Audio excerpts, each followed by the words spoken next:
Welcome to the Jamia Effect, unconventional, radical, genius.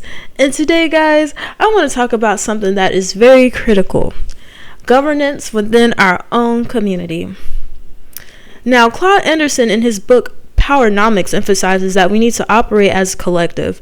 We must establish a code of conduct that prioritizes our own interests, our well-being, and our future. Without it, we will continue to function as disconnected individuals instead of a unified power.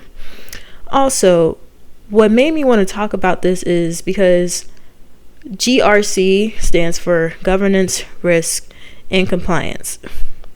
So I was familiar with the term governance in regards to cybersecurity, but to see it for just governing our people, I was like, that would be a great idea, because governance purpose is to basically order, create strategy, to really just get things set in stone. So it's like governance is kind of like HR, compared to, the risk being like the tech workers, people who are putting in the implications to make sure that risks do not occur. And then the compliance is making sure we're following the guidelines.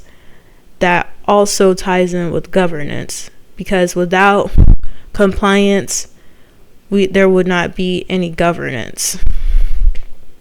So now, guys, many of us still measure success through the lens of the white power structure, chasing individual success at the expense of the collective. That mindset has left us vulnerable, divided, and economically stagnant.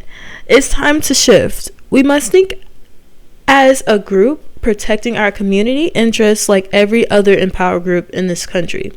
But how do we do that? We create our own black code of conduct, guys. A set of principles and actions that guide how we move, how we treat each other, and how we could build power together. Since our institutions, our schools, churches, and families aren't always aligned, we can start building this code right here, right now, on YouTube, where this knowledge is accessible to all of Black America in the diaspora too.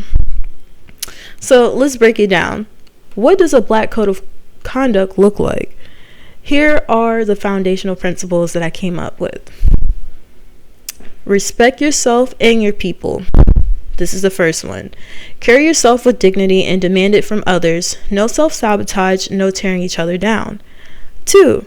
Use discernment at all times. Not everyone has your best interests at heart. Be strategic in who you trust and what you support.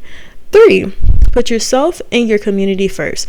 Every decision you should align with should uplift the collective unit of us Black people.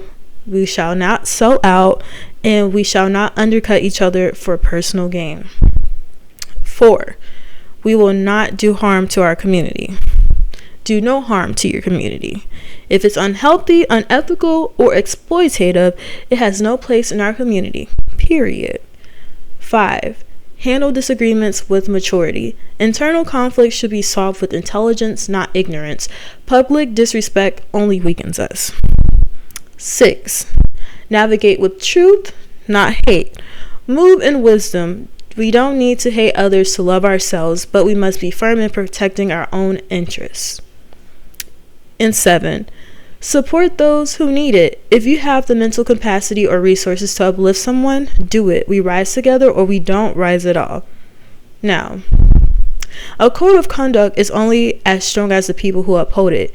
That means we have to hold ourselves accountable. Call out the behaviors that destroy our progress.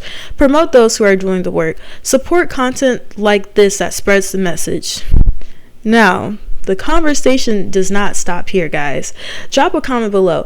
What do you think should be a part of the Black Code of Conduct? Because the list can carry on. It could be like a constitution or something, How do we ensure accountability? And most importantly, like, share, and subscribe so this message reaches more of our people. Changes start with action. Let's take control of our narrative and our future. Until next time, stay aware, stay united, and move with power. Love, peace, and happiness. Love, peace, and positivity.